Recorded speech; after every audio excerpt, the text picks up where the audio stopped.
on dit que quelqu'un est seul, hein, de se trouver séparé, sans compagnie, ce lieu-là, sans une présence de quelqu'un d'autre, sans une présence de quelque chose.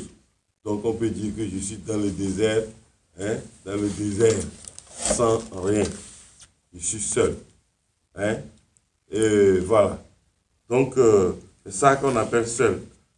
Ça veut dire qu'on n'a pas de compagnie, on n'a pas de relation, on n'a aucune relation avec quelqu'un d'autre. Hein? On est complètement séparé, abandonné, hein? Délaissé, esselé, isolé, solitaire, abandonné. Quand quelqu'un est abandonné, c'est qu'il est seul. Ou bien délaissé, il est seul, n'est-ce pas? Hein? Isolé, il est seul. Quelqu'un qui est isolé, il est seul. Solitaire, comme tu avais dit, c'est qu'il est seul. Vous comprenez? Donc c'est tout ça là qui signifie être seul. Que dit la Bible de la solitude? Il y a une différence entre être seul et se sentir seul. Je disais que être seul, c'est que tu es à quelque part où il n'y a personne. Deuxième explication. Se sentir seul. Se sentir seul. Quand il y a les gens à la main, tu te sens être abandonné, rejeté, ou personne ne veut partager quelque chose avec toi, tu te sens seul. Tu es en train de préparer, la fête est là, tout se sent bon, mais toi tu ne sens rien. Et tu es là, seul, mais au milieu de la foule. Mais ça, c'est un esprit de solitude qui te prend en ce moment. Tu es dans la foule, mais tu te sens seul parce que tu es pris par cet esprit de solitude. Tu peux même vivre en couple. Tu es marié, mais tu te sens seul. Pourquoi? Parce que c'est un état d'esprit. Se sentir seul, c'est un état d'esprit. Hein? Ben, tu es marié et dans ton état d'esprit, tu te sens seul parce que ta femme et toi, vous ne vous comprenez pas. C'est-à-dire, toi, tu veux aller à l'ouest, lui, il va à l'est. Toi, tu veux aller au nord, lui, il va au sud.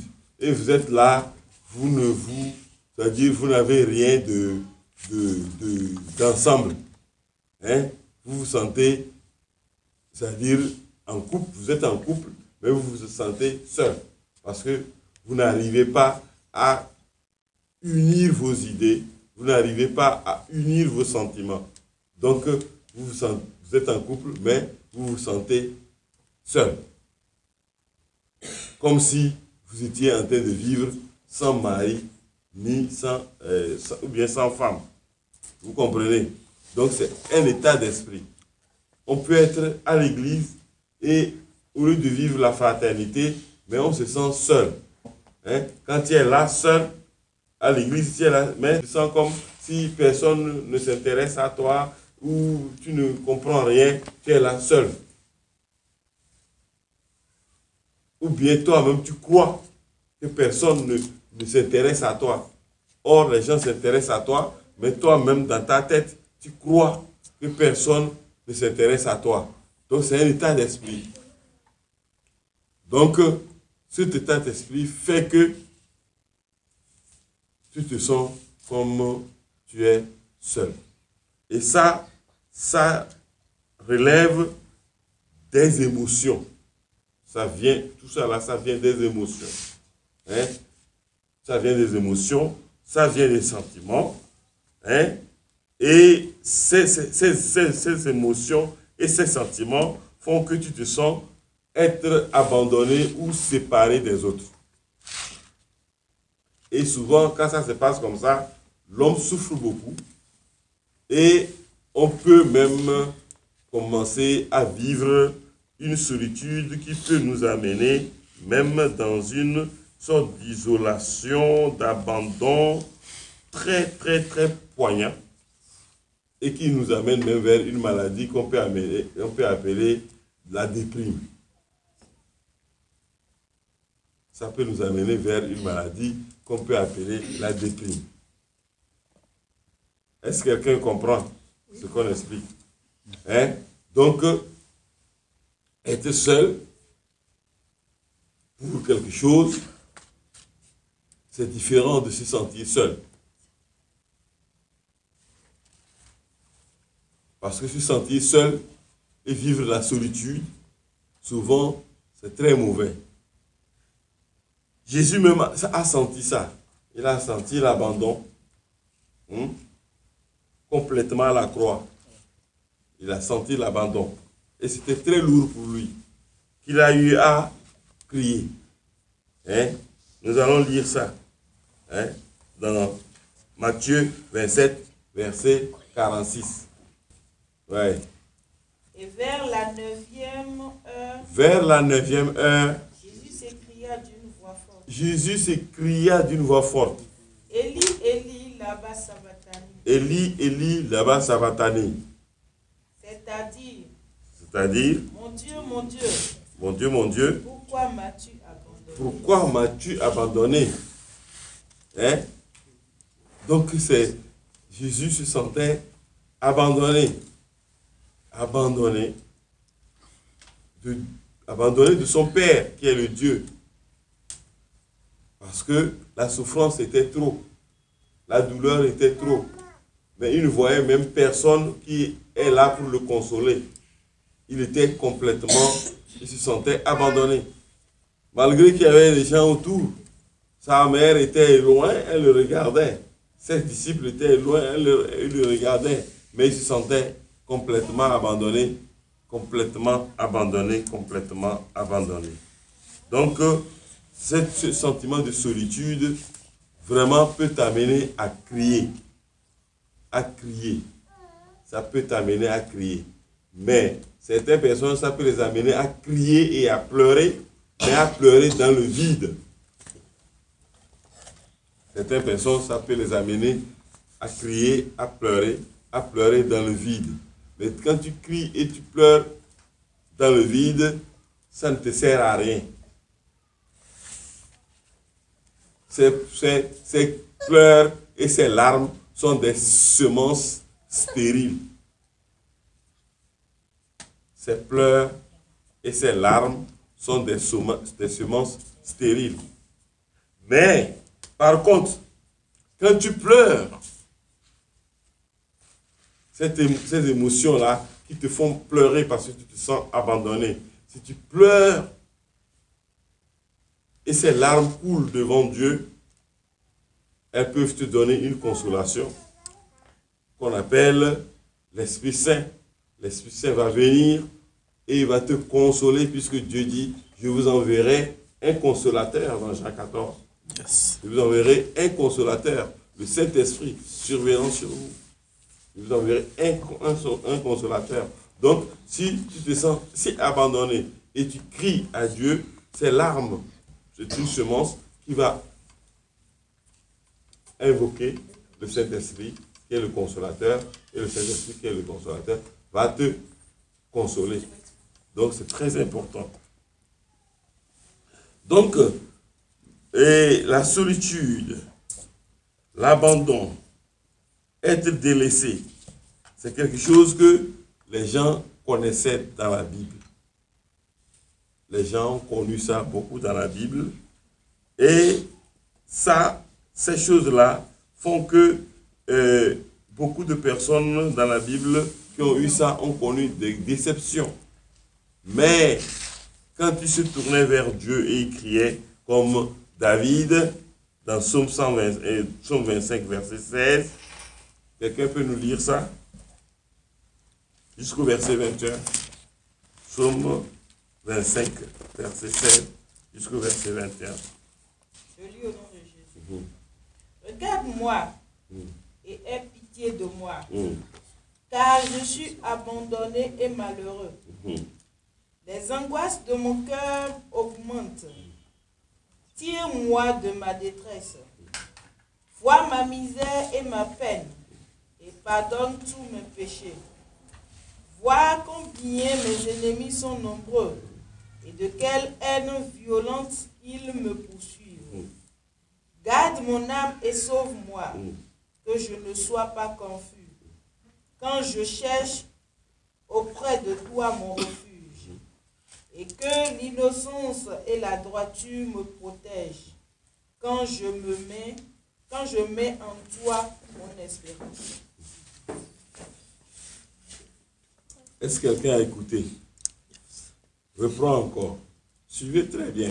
Pour savoir, tous les héros, tout ce qu'on appelle héros, pas héros, tous les héros, hein, ne sont sortis d'un lieu puissant, d'un lieu déjà tout fait. Parfois, ils sortent de nulle part. Ils sortent des choses, des difficultés dont on ne comprend pas. Mais Dieu permet qu'ils deviennent héros, puissants, avec beaucoup de témoignages. Et David en fait partie. David en fait partie. Lis. Garde-moi. Garde-moi. Regarde-moi.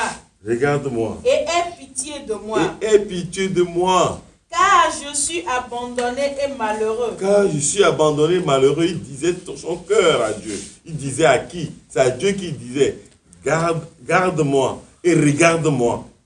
Hein? Aie pitié de moi. Car je suis abandonné et malheureux. Parfois, est-ce que nous ne nous sentons pas abandonnés et malheureux, nous ici? Beaucoup de fois, s'il ne se trompe pas de cible et il pleure à Dieu, comme David. David ne se sait pas tromper de cible. Que quelqu'un dise, David ne sait pas tromper de cible. David ne s'est pas trompé de cible. David ne sait pas tromper de cible. David ne s'est pas trompé de cible. Il ne s'est pas trompé de cible. Il ne s'est pas trompé de Et cible. moi aussi, je ne me tromperai pas de cible. Et moi aussi, je ne me tromperai pas de Je ne cible. me tromperai pas de cible. Je ne me tromperai pas de Je cible. sais qui je peux invoquer Seul qui je peux invoquer pour ma situation. pour ma situation. Pour ma situation. Pour ma Je situation. sais qui je peux invoquer Je sais qui je peux invoquer pour ma situation. pour ma situation. Je sais qui je peux invoquer Je sais qui je peux invoquer pour ma situation. pour ma situation. Avant de continuer à lire, prions. Quelqu'un n'a qu'à prier. Papa, je prie au Papa, nom je te puissant de prie. Tire-moi de ma détresse. Alléluia. Arrêtez-vous et écoutez. Je suis malheureux. Les angoisses de mon cœur s'augmentent. C'est-à-dire, ça c'est la vraie déprime. Il a cité tout même jusqu'à dire que l'angoisse, il est angoissé. Quelqu'un qui a des angoisses, c'est que les angoisses créent des troubles qui peuvent t'amener même à être fou ou folle. Souvent, la plupart du temps, ceux qui font des crises de folie, c'est des gens qui sont angoissés. C'est des gens qui sont angoissés. Si David va jusqu'à parler d'angoisse, c'est qu'il était au bord de la folie. Vous comprenez? Vous allez demander aux psychiatres, ils vont vous dire ça, que quelqu'un qui fait des crises d'angoisse, c'est la folie. Et lui, David, il dit ça. Donc ça veut dire qu'il a eu ce qu'on appelle la folie. Mais, il n'est pas devenu roi. Il n'est pas guéri jusqu'à devenir roi. Et qu'est-ce qui dépasse Dieu? Qu'est-ce qui dépasse Dieu? Est-ce que vous m'entendez? Qu'est-ce qui dépasse Dieu? C'est quand tu ne vis pas que on nous dit que non, rien ne va se passer, toi tu ne deviendras rien. Mais quand tu vis, toi qu'on trouve que tu es zéro aujourd'hui là, demain on va te voir même dans des choses, tu vas dire, ah. C'est-à-dire même les gens vont dire que c'est lui ça. C'est lui ça. Je connais des gens qui étaient complètement zéro et maintenant là, je les respecte. C'est pour ça qu'il ne faut jamais mépriser une vie. Et surtout une vie qui respecte Dieu. Une vie qui craint Dieu. On ne doit pas la mépriser. Parce que si tu la méprises, tu méprises Dieu. Quelqu'un a entendu ce que j'ai dit? Oh yes, papa. Une vie qui est soumise à Dieu, une vie qui craint Dieu, une vie qui a mis sa direction, qui est sous la direction divine. Tu la méprises, c'est que tu as méprisé Dieu. Vérité, papa. Et quand tu méprises Dieu, tu verras Dieu. Vérité, papa. Et tu seras étonné Vérité, de papa. ses œuvres. Hey. L'angoisse. Il était angoissé. David était angoissé. Ça veut dire qu'il avait eu ce qu'on appelle folie. Il est troublé. Mais il a crié. Continue. Vois ma misère et ma peine. Vois ma misère et ma peine. Et pardonne tous mes Et péchés. pardonne tous mes péchés. Vois combien mes ennemis sont nombreux. Vois combien mes ennemis sont nombreux. Et de quelle haine violente ils me poursuivent. Et de quelle haine violente ils me poursuivent. C'est-à-dire, ils veulent voir ma fin. Ils me suivent malgré que je suis angoissé, malgré que je suis dans le malheur, malgré que mes angoisses s'augmentent. Je suis même fou, ils crient, ils entendent que je suis fou. Ils veulent qu'ils me poursuivent toujours. Parce qu'ils ne veulent même pas, malgré que je suis dans l'angoisse là, ils ne veulent même pas me voir, ils ne veulent plus voir mon ombre. Les méchants sont méchants, hein. Un méchant est méchant. Il est vraiment méchant. Il te voit, tu souffres, tu cries. Mais il veut davantage. Il veut effacer ton histoire. Ça n'arrivera pas au nom de Jésus. Amen. Continue. Garde mon âme Oui. et sauve-moi. Que je ne sois pas confus quand je cherche auprès de toi mon refuge. Que l'innocence et la droiture me protègent quand je mets en toi mon espérance. Amen. Amen. C'est tout. C'est-à-dire quand tu te sens seul comme ça, seul négativement, là, quand tu te sens seul négativement, le seul recours que tu peux faire, c'est de venir vers Dieu. Comprenez? Donc, je vous ai expliqué le mot seul d'une façon négative. Et je veux venir, à partir de la prochaine fois, nous allons venir sur le mot seul, maintenant, avec Dieu, comme le thème nous l'a dit. Hein? Cette fois-ci, nous avons dit seul, le mot seul, qui crée des sentiments d'angoisse, qui crée des sentiments d'abandon, qui crée des sentiments d'être délaissé. Hein? Mon père m'a laissé, ma femme m'a laissé, mon ami m'a laissé, mes amis m'ont abandonné, et je suis là, mais ils m'ont complètement laissé. Et parfois les hommes partent, ils laissent les femmes avec leurs enfants seuls, et ils s'en soucient même pas.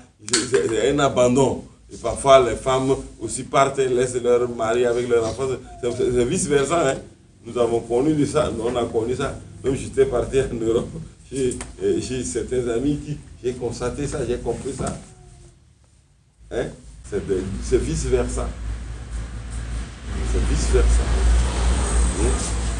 Donc l'abandon, comme ça crée des problèmes, des sentiments d'angoisse, de malheur, de déception. Mais quand tu veux verser les larmes, verse-les pour Dieu. Ne verse pas ça en s'apitoyant sur soi-même. Oh, c'est moi ça, c'est moi ça, hein? C'est moi ça, Bétier. C'est pas toi qui t'es fabriqué. Dieu peut faire quelque chose. Au lieu de dire ça, il faut dire, non, Dieu, je le fais. Je me plains, je pleure, mais je pleure pour toi. Mes larmes qui coulent, c'est des larmes semées qui vont porter des fruits de joie plus tard. Et plus tard, je vais dire, j'ai eu une période, j'ai eu une saison difficile, une saison dure, mais maintenant, ma saison de récolter la joie et des témoignages est arrivée. Maintenant, ma saison de témoigner, ma saison de rendre grâce, de faire des actions de grâce est arrivée. Amen.